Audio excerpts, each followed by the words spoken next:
نحمدہ ونصلی علی رسولہ الکریم وعلی آلہ وصحبہ اجمعین اما بعد فاعوذ باللہ من الشیطان الرجیم بسم اللہ الرحمن الرحیم یا ایہا الذین آمنوا اے ایمان والو اطیعوا اللہ اللہ کی اطاعت کرو واطیعوا الرسول اور رسول کی اطاعت کرو وَأُولِي الْأَمْرِ مِنْكُمْ اور جو تم میں سے صاحب امر لوگ ہیں ان کی اطاعت کرو فَإِن تَنَازَعْتُمْ فِي شَيْءٍ اور اگر کسی معاملے میں تمہارا جھگڑا ہو جائے فَرُدُّوهُ إِلَى اللَّهِ وَالرَّسُولِ تو اسے اللہ اور اس کے رسول کی طرف لوٹاؤ إِن كُنتُمْ تُؤْمِنُونَ بِاللَّهِ وَالْيَوْمِ الْآخِرِ اگر تم اللہ پر اور یوم آخرت پر ایمان رکھنے والے ہو ذَلِكَ خیر یہ تمہارے لیے بہت بہتر ہے وَأَحْسَنُ تَأْوِيلًا اور انجام کے اعتبار سے بھی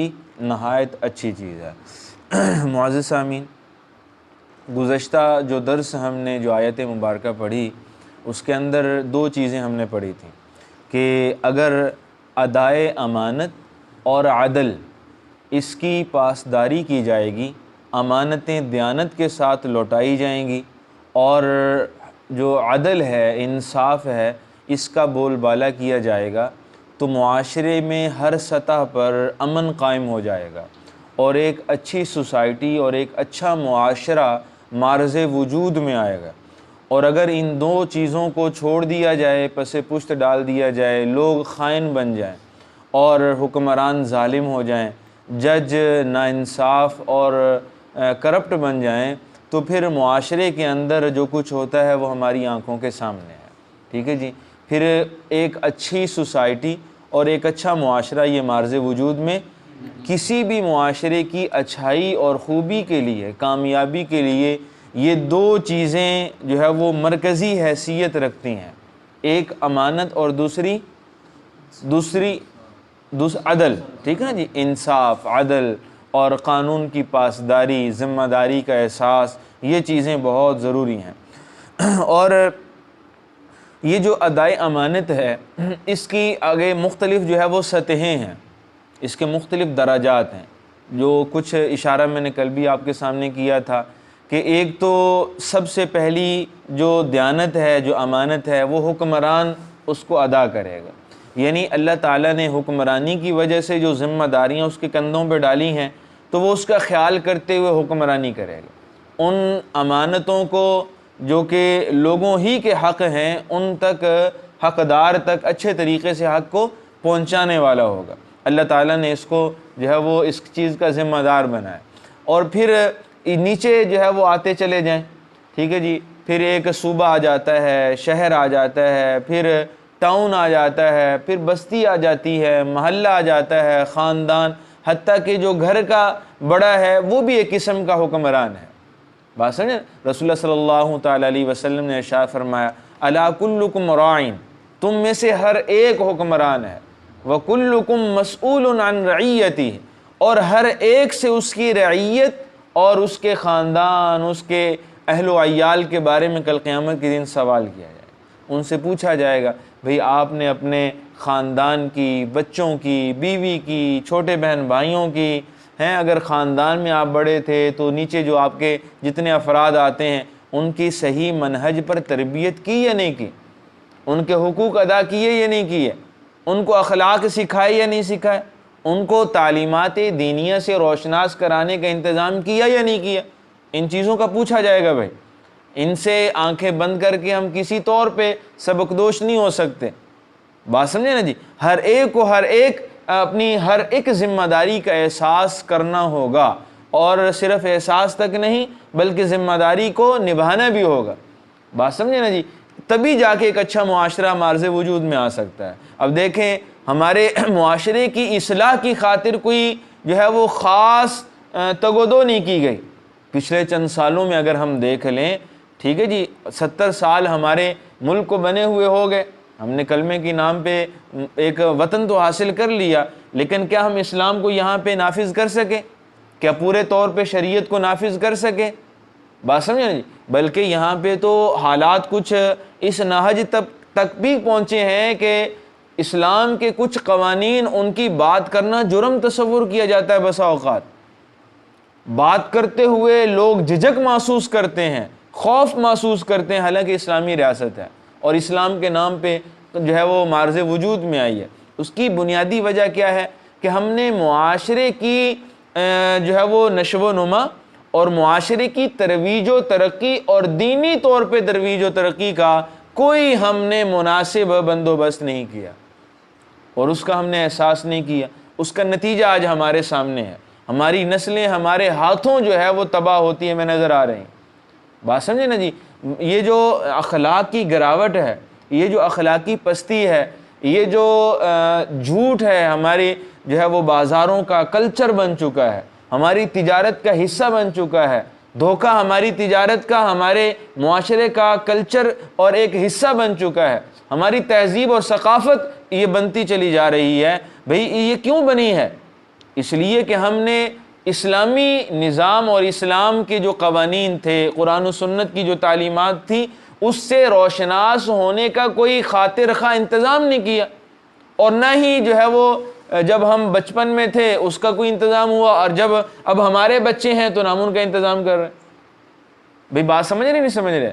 اب اولادوں کی فکر کرنا ہوگی، اب نسلوں کو اگر آپ نے بچانا ہے اور ان کو دیندار بنانا ہے اور ان کو قرآن و سنت کے قریب لانا ہے، اللہ تعالیٰ کا تعارف اور اس کی پہچان کروانی ہے، نبی رحمت صلی اللہ علیہ وسلم کی محبت ان کو اگر سکھانی ہے، صحابہ کی محبت اور ان کی اتباع اگر ان کو سکھانی ہے، تو پھر ان کی جو تربیت اس کا خاص انتظام کرنا ہوگا، اور وہ تربیت اس مروجہ نظام سے ہٹ کر ہوگی تو کامیابی ہوگی، اس لیے کہ اس مروجہ نظام نے ہمیں کوئی خاطر خواہ فائدہ نہیں دیا۔ اس نے کوئی اگر ہمیں رزلٹ اور نتیجہ دیا ہوتا تو پھر ہم سمجھتے، اگر ہمارے بازار وہ جھوٹ سے پاک ہو چکے ہوتے، ہماری تجارت اگر وہ دھوکے اور جھوٹی قسموں سے پاک ہو چکی ہوتی، اگر بدنظری ہمارے معاشرے میں نہ ہوتی، اگر پردہ ہماری گلیوں میں عام ہو چکا ہوتا، اگر نمازی ہمارے ہر گھر کے اندر موجود ہوتے، تو پھر ہم سمجھتے کہ بھئی ہمارے بڑوں نے جو انتظام کیا یا جو ایک طریقہ چل رہا ہے یہ کافی وافی ہے۔ لیکن ہم سمجھتے ہیں کہ اس چیز میں ہم مزید جو ہے وہ صرف یہ نہیں کہ اس وقت تنزلی کا شکار ہیں، بلکہ دن بدن تنزلی کا مزید شکار ہوتے چلے جا رہے ہیں، پستی کی طرف جا رہے ہیں، نہ کہ ہم جو ہے وہ ترقی کی طرف۔ تو جب ہم اس نظام کے نتیجے پہ اگر نظر ڈالیں تو پستی نظر آتی ہے، تو پھر اس کو بدلنے کی سوچ پیدا کیوں نہیں ہوتی؟ نہیں سمجھے ہیں جی؟ میں نے آپ کو گزشتہ سبق کی ابتدا میں کہا تھا کہ یہ آیات یہ اجتماعیت کے اندر انقلاب پیدا کرنے کے لیے ہیں۔ اگر میں آپ کو اس کا ترجمہ پڑھا کے آگے گزر جاؤں تو پھر یہ میں اپنی ذمہ داری ادا نہیں کر رہا۔ اگر جو ہے وہ ایک جس طرح عام اسباق ہم پڑھتے ہیں، نصیحت کی باتیں کر لیں اور جو ہے وہ کچھ عمل کی باتیں دہرا لیں، مذاکرہ کر لیا، پھر اٹھ کے چلے گئے، تو پھر ان آیات کا جو اس کی حقیقی روح ہے، نہ میں پہنچا نہ آپ پہنچے۔ تو ان آیات کے نزول کا مقصد اللہ تعالیٰ کا کیا ہے؟ کہ اجتماعیت درست ہو جائے، معاشرہ درست ہو جائے، سوسائٹی اچھی مارز وجود میں آ جائے، اور یہ ہوتی ہے بھائی انقلاب کے ساتھ۔ انقلاب کیا؟ اپنی زندگی کا انقلاب، اپنے نظام زندگی کا انقلاب، اپنی عادات کو بدل کر، اپنے طریقوں کو بدل کر، اپنی فکر کر کے، اپنی نسلوں اور اولادوں کی فکر کر کے۔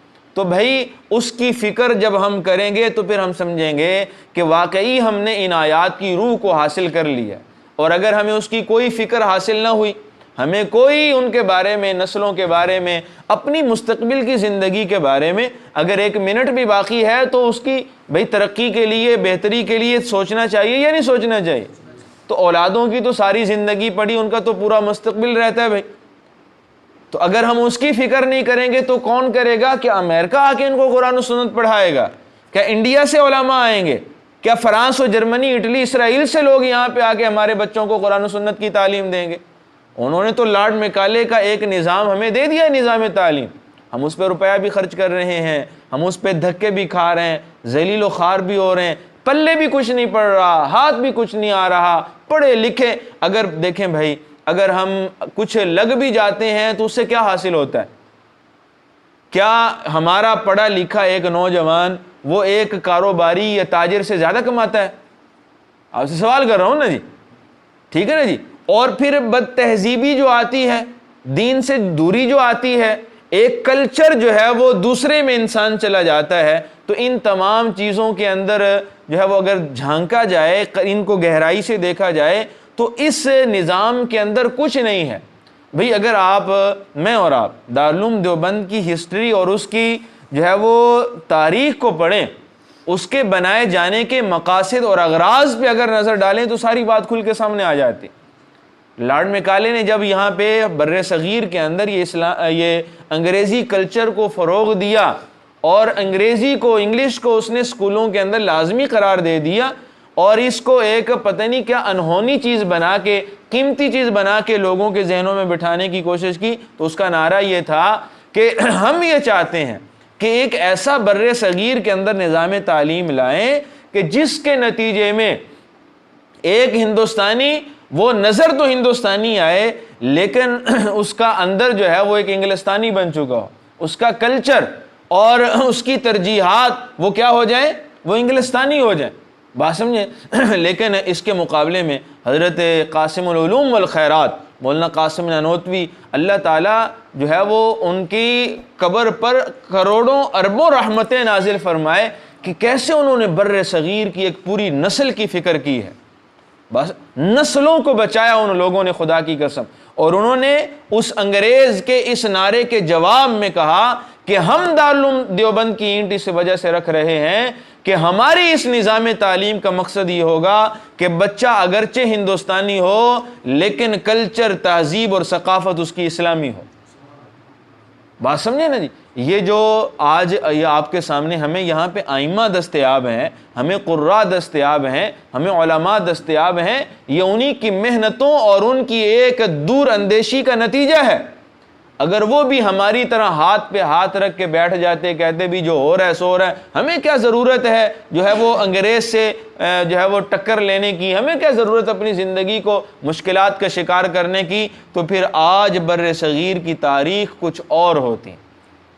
حضرت سندھی رحمۃ اللہ تعالی علیہ نے، جن کو امام انقلاب کہا جاتا ہے، وہ ان کا انتقال پاکستان بننے سے 3 سال پہلے ہوا تھا. بات سمجھے. 47 میں پاکستان بنا، 44 میں ان کا انتقال ہو رہا ہے. تو مرنے سے چند مہینے پہلے انہوں نے یہ دعویٰ کیا تھا، انہوں نے کہا تھا کہ میں نے انگریز کی جڑوں کو یہاں پہ اتنا کھوکھلا کر دیا ہے کہ یہ یہاں پہ اب ٹک نہیں سکے گا، آج نہیں تو کل یہ بر صغیر کو چھوڑ کے جانے پہ مجبور ہے. بات سمجھیں. اور انہوں نے کہا کہ اگر جو ہے یہ میری بات درست ثابت نہ ہو تو میری قبر پہ آ کے کہنا کہ عبید اللہ تو نے ہم سے جھوٹ کہا تھا. اور 3 سال کے بعد جو ہے وہ پاکستان آزاد ہو رہا ہے، بر صغیر آزاد ہو رہا ہے، پورا بر صغیر بلکہ آزاد ہوا نا. پہلے تو یہاں پہ انگریز کی حکومت تھی. اب تحریک ریشمی رومال کے جو مرکزی کردار ہیں وہ یہی امام انقلاب عبید اللہ سندھی رحمۃ اللہ تعالی علیہ. ایک سکھ گھرانے کے اندر پیدا ہونے والا بچہ وہ مسلمان ہوتا ہے اور پھر مسلمانوں کے لیے اپنی ساری زندگی قربان کر دیتا ہے. مسلمان کو اپنی کوئی فکر نہیں. 25 سال جلا وطنی کی زندگی گزاری ہے. کتنے بھائی؟ زندگی کا ایک حصہ ہے. یہی تو زندگی ہے. شروع کے 25 سال تو انسان ویسے ہی لاشعوری کے گزار دیتا ہے. 25 سال جلا وطنی کی زندگی گزاری. کچھ سال افغانستان کابل میں رہے، کچھ سال رشیا میں، 5 سال رشیا میں رہے، کچھ سال حرمین میں رہے، حجاز میں رہے، اور کچھ سال جا کے ترکی میں رہے. ساری زندگی جو ہے وہ یوں ہی مسلمانوں کی خاطر تو جو ہے وہ قربانیاں دیں، گھر بار سب کچھ چھوڑا. اب قبر جا کے جو ہے یہ سندھ کے اندر بنی ہوئی ہے. ساری زندگی بر صغیر کے لیے قربانیاں دینے والا، آج ہمیں اس کے بارے میں، ان کے بارے میں علم ہی نہیں بھائی. تو ان علماء نے ہمارے مستقبل کو سنوارنے کے لیے، خدا کی قسم ہمارے مستقبل کو محفوظ کرنے کے لیے اور تاریک تر ہونے سے محفوظ کرنے کے لیے اپنی زندگیوں کی قربانیاں دی ہیں. اور آج جو اگر وہ زندہ ہوتے تو نہ جانے وہ ہمارا حشر کرتے. ان سے یہ چیزیں برداشت ہو پاتی یا نہ ہو پاتی جو آج ہم دین کے ساتھ کر رہے ہیں. مسلمان ہو کر ایک آزاد ریاست جو ہے وہ لے کر ہمارے بچے ہمارے ہاتھوں سے نکل رہے ہیں. ہم اپنے ہاتھوں سے ان کو انگریزی کلچر کے اندر پہنچا رہے ہیں. ہم اپنے ہاتھوں سے ان کو انگریز کے قریب کر رہے ہیں. حتیٰ کہ یہ اب قرآن پاک کی آیات کے ہم نے پیچھے نہیں پڑھی کہ یہ یہود و نصارہ آپ کے دوست نہیں ہو سکتے.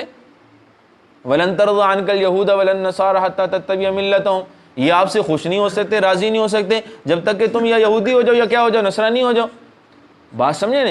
اپنے نسلوں کی، بچوں کی حفاظت کرو بھائی، کرو گے؟ ان کو دین کے قریب کرو گے؟ ہاں، ان کو دین کے قریب کریں، خود بھی اپنے بارے میں فکر کریں، خود بھی اپنے آپ کو اس دین کے قریب لائیں، عملی طور پہ عمل سے بھائی سب کچھ ہوتا ہے۔ اگر عمل مضبوط ہوگا تو آپ کا ایمان مضبوط ہے، ایمان مضبوط ہے تو کفر آپ کا بال بیکا نہیں کر سکتا۔ بات سمجھے نا جی؟ اور ایمان مضبوط ہوتا ہے کس سے؟ بیانات سننے سے، ہاں جی، ایمان مضبوط ہوتا ہے ترانے سننے سے، ایمان مضبوط ہوتا ہے آپس کے اندر جو ہے وہ باتیں اور لچھڑ بازیاں کرنے سے، ایمان مضبوط ہوتا ہے عمل سے۔ ایمان مضبوط ہوتا ہے کس سے؟ سارے کہیں جی، کس سے؟ عمل سے ایمان مضبوط ہوتا ہے۔ خدا کی قسم اگر عملی طور پہ مسلمان جو ہے وہ مضبوط ہو جائے تو اس کا ایمان تو جو ہے وہ 7ویں آسمان کو چھوئے۔ اور جب ایمان اتنا مضبوط ہوگا تو ایمان یہ ایسی طاقت ہے جو اللہ نے صرف مسلم کو دے رکھی ہے، یہ غیر مسلم کو نصیب نہیں ہوتی۔ بات سمجھے نا جی؟ اور دنیا کی ہر طاقت سے ٹکر لے لیتا ہے یہ ایک نہتہ مسلمان جب ایمان کی حرارت اور ایمان کی حلاوت اس کے سینے میں موجود ہوتی ہے۔ آپ دیکھا نہیں، اپنی آنکھوں سے دیکھ نہیں رہے حماس کو، کیا ہے ان کے پاس اور کیا تھا اور کتنی بڑی طاقت کے ساتھ انہوں نے ٹکر لی ہے۔ کیوں؟ کس چیز نے ان کو مجبور کیا ہے؟ بھئی ایمان نہیں ہے تو اور کیا ہے؟ بات سمجھے؟ یہ ایمان کی طاقت تھی جو انہوں نے نہیں دیکھا کہ سامنے کیا ہے، اور یہ ایمان ہی ہے جو کہ اگر اب دیکھیں ان کی لاشوں سے کیا خوشبوئیں اور مسک و عنبر کی جو ہے وہ مہکیں اٹھ رہی ہیں، نہیں اٹھ رہی؟ کیا ویڈیوز دیکھ نہیں رہے بھائی؟ کیا یہ چیزیں آپ تک نہیں پہنچ رہی؟ لاشیں آتے ہیں تو وہ ڈاکٹر اپنے ماسک اتار دیتے ہیں، وہ ہاتھ اٹھا کے ان کے خون جو ہے وہ ہاتھوں کو لگا کے سونگھتے ہیں کہ اتنی جو ہے وہ پیاری خوشبوئیں اس کے اندر سے اٹھ رہی ہیں۔ یہ ایمان کی خوشبو ہے۔ بات سمجھیں؟ اور ایمان عمل سے بنتا ہے۔ عملی طور پہ اپنے آپ کو مضبوط کریں، آپ کو جھوٹ چھوڑنا ہوگا، آپ کو بددیانتی چھوڑنی ہوگی، خیانت چھوڑنی ہوگی، دھوکہ دہی چھوڑنی ہوگی، بد نظری آپ کو چھوڑنی ہوگی، بے نمازی اور اس طریقے سے ان راہوں پہ چل کے کسی کا ایمان مضبوط نہیں ہو سکتا بھائی۔ بات سمجھیں؟ ایمان تو نام ہی اللہ۔ اب یہ دیکھیں آیت مبارکہ جو آج ہمارے سامنے آ رہی ہے وہ کیا؟ یا ایھا الذین آمنوا، ایمان والو، اطیعوا اللہ و اطیعوا الرسول، اللہ اور اس کے رسول کی اطاعت کرو۔ اللہ اور اس کے رسول کی اطاعت سے کیا ملے گا بھائی؟ ایمان بنے گا۔ بولو تو صحیح، کیا بنے گا؟ ایمان بنے گا، اور مسلمان کی ساری متاع، اس کی ساری کنجی، ساری اس کی دولت وہ ایمان ہے۔ کیا ہے بھائی؟ ایمان ہے۔ رسول اللہ صلی اللہ علیہ وسلم فرماتے ہیں کہ شیطان آخری دم تک کوشش کرتا ہے کہ اور کچھ نہیں تو اس کا ایمان ہی میں سلب کر کے چلا جاؤں، مرتے ہوئے بھی وہ آ کے کوشش کرتا ہے۔ بس ہے۔ اور جس نے اپنا ایمان بچا لیا شیطان سے، ایمان اپنے ساتھ لے گیا، گویا کہ وہ یہاں سے کامیاب گیا۔ اور جس نے اپنا ایمان شیطان کے ہاتھ لوٹا دیا، اس نے دنیا جتنی بھی اچھی گزاری ہو بھائی کوئی اچھی نہیں ہے۔ بات سمجھے نہیں سمجھے؟ اس لیے یہاں پہ اس آیت مبارکہ میں اللہ تعالیٰ نے یہ حکم دیا کہ اطیعوا اللہ و اطیعوا الرسول، اللہ اور اس کے رسول کی کیا کرو؟ اچھا بھائی اطاعت۔ اچھا آگے ایک مزید جملہ پڑھیے، پھر اس کی تفصیل تھوڑی سی کرتے ہیں۔ وَأُولِي الْأَمْرِ مِنْكُمْ، اور جو تم میں سے صاحب امر ہوں ان کی اطاعت بھی کریں۔ صاحب امر سے مراد حکمران ہیں۔ کیا ہیں؟ اب سمجھیے کہ اطاعت کے 3 درجے ہیں۔ اطاعت کے یہ جو اللہ تعالیٰ نے یہاں پہ بیان فرمایا، ایک اللہ کی اطاعت، رسول کی اطاعت اور حکمران کی اطاعت۔ اللہ کی جو اطاعت ہے یہ مقصود بھی ذات ہے، اس لیے کہ وہ ذات ہماری مالک ہے، وہ خالق ہے، وہ رازق ہے، ٹھیک ہے جی۔ تو الہ ہونے کی وجہ سے یا اس مالک اور مملوکیت کا جو رشتہ ہے، خالق اور مخلوق کا جو رشتہ ہے، اس کا تقاضا ہے کہ ہم اس کی اطاعت اور فرما برداری کریں، اس لیے کہ ہمیں بنایا ہی اسی نے ہے۔ اس کی اطاعت یہ بذات مقصود ہے۔ اب دوسرے نمبر پہ آتے ہیں رسول اللہ صلی اللہ علیہ وسلم کی اطاعت۔ اب حضور کی جو اطاعت ہے یہ اللہ کی اطاعت کے ذیل میں ہے، یعنی اگر اللہ تک ہم نے پہنچنا ہے تو رسول کی اطاعت کے راستے سے پہنچیں گے، کسی دوسرا راستہ اختیار کر کے ہم اللہ کی اطاعت تک نہیں پہنچ سکتے۔ اور رسول کی اطاعت یہ مقصود بھی ذات نہیں ہوتی، رسول کی اطاعت یہ بذات اطاعت نہیں ہے، بلکہ یہ اطاعت کس کی وجہ سے ہے؟ اللہ کی وجہ سے ہے۔ اسی لیے تو اللہ نے فرمایا کہ وَمَن يُطِعِ الرَّسُولَ فَقَدْ أَطَاعَ اللَّهَ، جو رسول کی اطاعت کرتا ہے گویا کہ وہ اللہ کی اطاعت کر لیتا ہے۔ بات سمجھے؟ اب تیسری اطاعت ہے حکمران کی۔ یہ جو حکمران کی اطاعت ہے یہ مشروط اطاعت ہے، یعنی حکمران اور امیر، خلیفہ، بادشاہ جب تک قرآن و سنت کے ساتھ جڑا ہوگا، اللہ اور اس کے رسول کی اطاعت کے مطابق ہوگا تو اس کی اطاعت ضروری ہوگی، اگر ہٹے گا تو اطاعت ضروری نہیں ہے۔ بات سمجھے؟ رسول اللہ صلی اللہ تعالی علیہ وسلم نے بڑے واضح طور پہ کہا کہ انما الطاعۃ فی المعروف، کہ امیر کو جو اطاعت ہے یہ نیکی میں ہے، بدی میں۔ لا طاعۃ لمخلوق فی معصیۃ الخالق، خالق کی معصیت اور نافرمانی میں مخلوق کی اطاعت کی اجازت نہیں ہے۔